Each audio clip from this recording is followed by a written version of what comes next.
I woke up one morning thinking I was going for a medical checkup, but by nightfall, I was locked in a nursing home I'd never seen before. My own daughter signed the papers. She didn't know. I had been preparing for this day for years.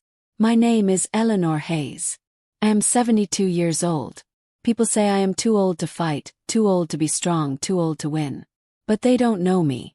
They don't know what I've been through. And they don't know that even at 72, I still have teeth sharp enough to bite back. It all started on a sunny Tuesday morning. I had just finished watering the flowers in my little garden. The roses were blooming, red like spilled wine. I remember feeling happy that morning. My knees hurt a little, but my heart felt light. I was humming when my daughter Claire's car pulled into the driveway. She got out wearing that fake smile she uses when she wants something. Her blonde hair was perfectly curled, her perfume too strong, like she was trying to cover a bad smell. "Morning, Mom," she said sweetly. "How about I take you for a checkup today? Just routine. You've been coughing lately." I frowned. "I'm fine, Claire. Just a bit of dust from the garden." But she insisted, her voice syrupy but sharp underneath. "It'll be quick. I already called the doctor. Let's go, Mom." Against my better judgment, I agreed. I thought maybe she was finally caring about me again. I didn't know it was a trick. We drove for over an hour. The route was strange.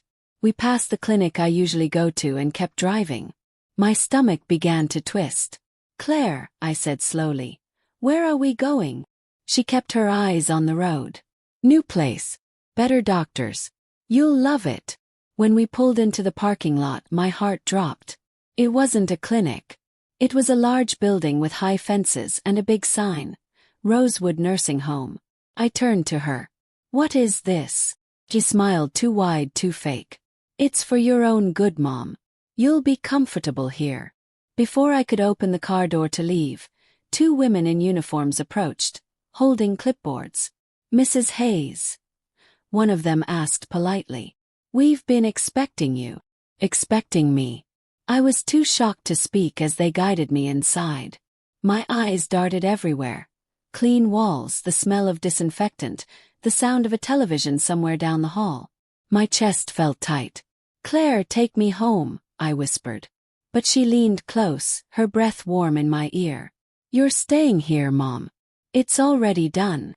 Already done. That's when I saw it. On the front desk was a stack of papers. Claire had already signed everything. Admission forms, medical release, even financial documents. She had written her name as my primary guardian. I felt my throat close. "Why would you do this to me?" She gave me a little shrug. "You need care. And honestly, keeping that big old house is too much for you." "I'll handle it." Her phone buzzed. She stepped aside to answer. I pretended to look around, but my ears were sharp. "Yes," she whispered to someone. "We'll list the house by Friday. It's worth a lot." "She won't be coming back." Froze. My own daughter was planning to sell my house, the home I had lived in for 40 years, while locking me away like I was useless. Something inside me hardened. She thought I would be helpless here. She thought she could take everything. But I had been preparing for this day for years. She didn't know who she was dealing with. I forced a small, shaky smile and nodded like I accepted it. "All right, Claire. Maybe this is for the best." Her eyes lit up, thinking she'd won. "Good. You'll see, Mom. You'll be happy here." She kissed my cheek, pretending to be the loving daughter. Then she left. I stood in the hallway, holding my bag, my mind racing. The smell of bleach filled my nose. A nurse named Linda showed me to my room. It was small, with a single bed, a dresser, and a window that looked out onto a garden. "It's cozy," she said kindly. "We'll take good care of you here." I thanked her, but inside I was already planning. I sat on the bed and looked around. The walls were thin. I could hear footsteps outside, the faint jingle of keys. I noticed which staff members walked past, and which doors they used. I noticed that the side garden gate outside my window didn't have a lock, just a latch. I wasn't trapped. Not really.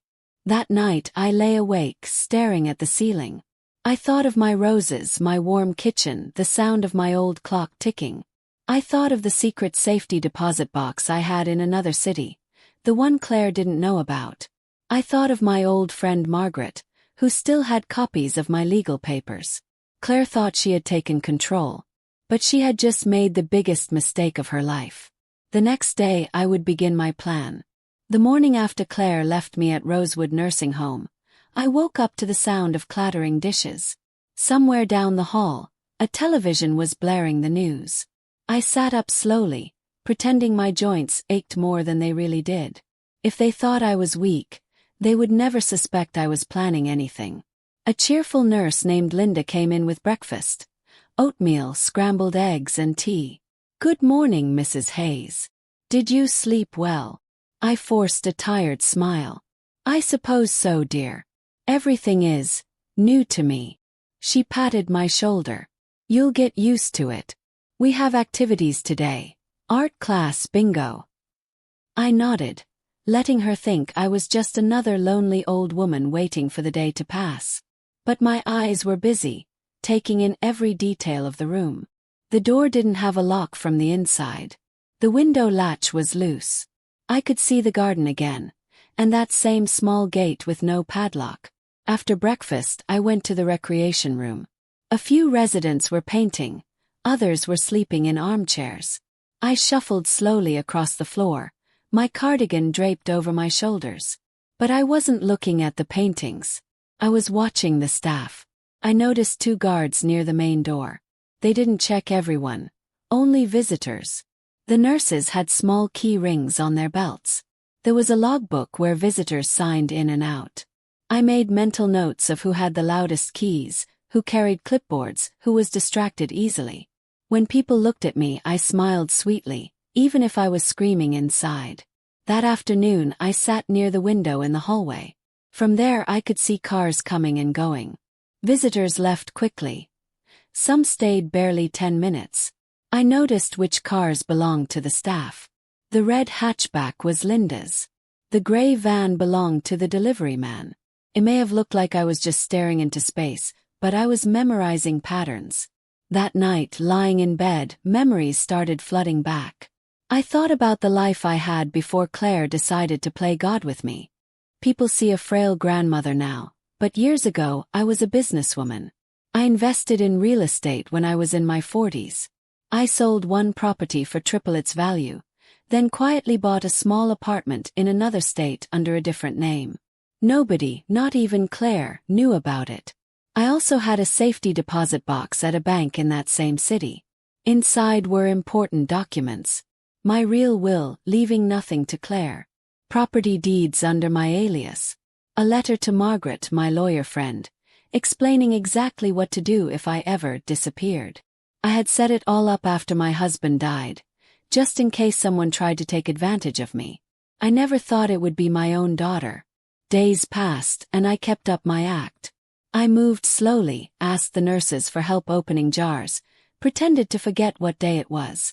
Inside, my mind was sharper than a knife. I watched the evening routines.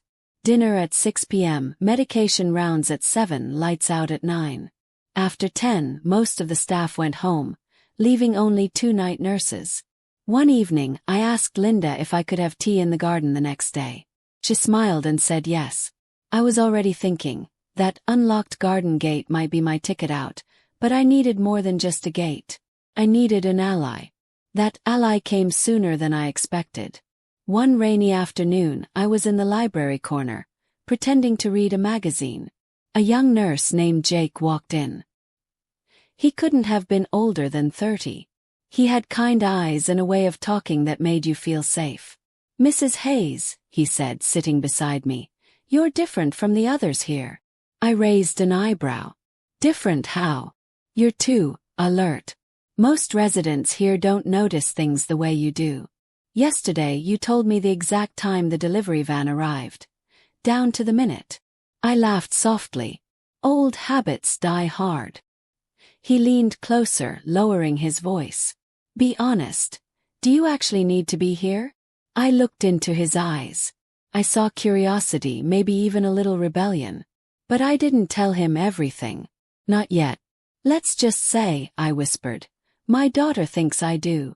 And I let her think that. He frowned. That doesn't sound right. It isn't, I said simply. And maybe one day I'll tell you the whole story.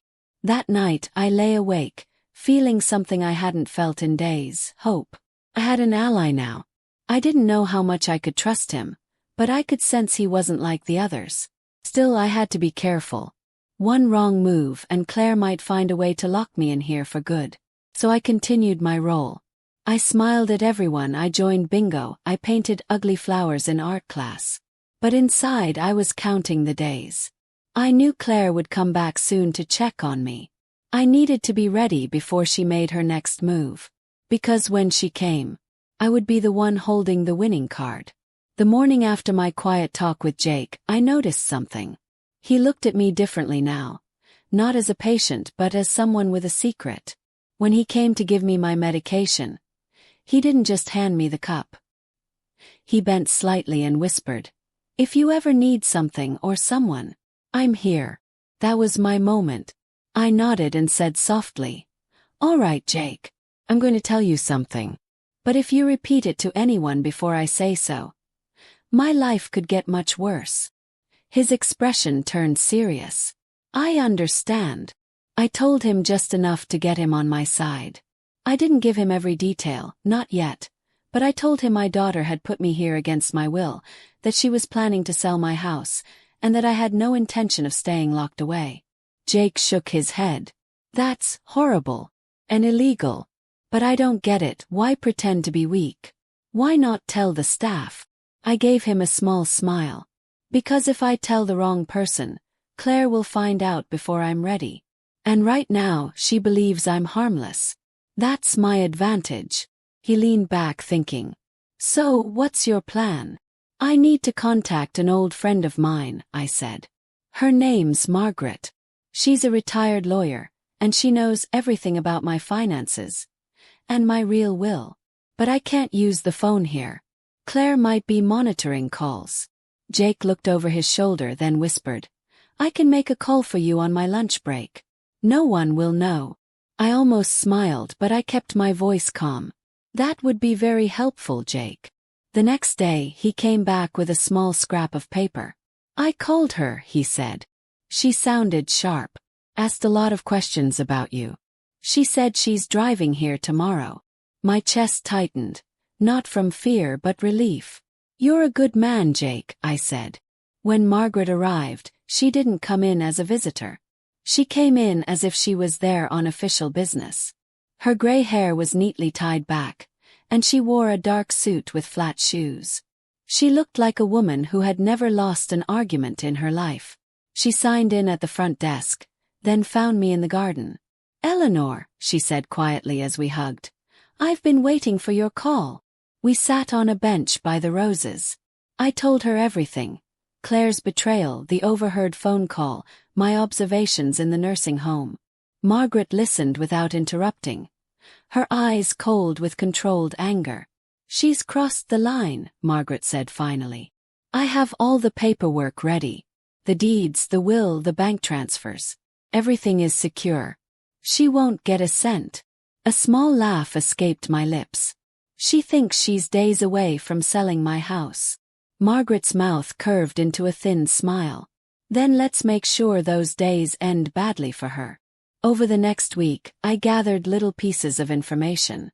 Jake helped without asking too many questions, bringing me the newspaper so I could check property listings, letting me know when Claire had called the nursing home to check on me. One evening, Jake came into my room after his shift. "She's already talking to real estate agents," he said. "And she's planning to visit in 2 days. Perfect." The day before Claire's visit, I gave Jake a sealed envelope to give to Margaret.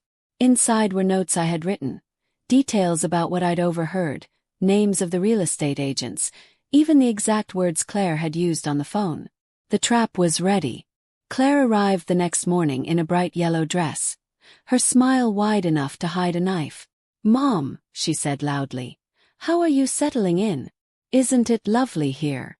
I forced a smile. "Yes, dear. It's very peaceful." She leaned closer. Good news. I'm meeting with a buyer this afternoon. They're offering cash for the house. This will make things easier for both of us. I kept my expression soft, like her words didn't matter. But inside, I was counting the minutes until Margaret made her move. Claire stayed for only 20 minutes before leaving in her shiny car.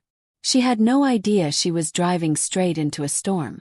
That afternoon, I asked Jake to bring me a cup of tea in the garden.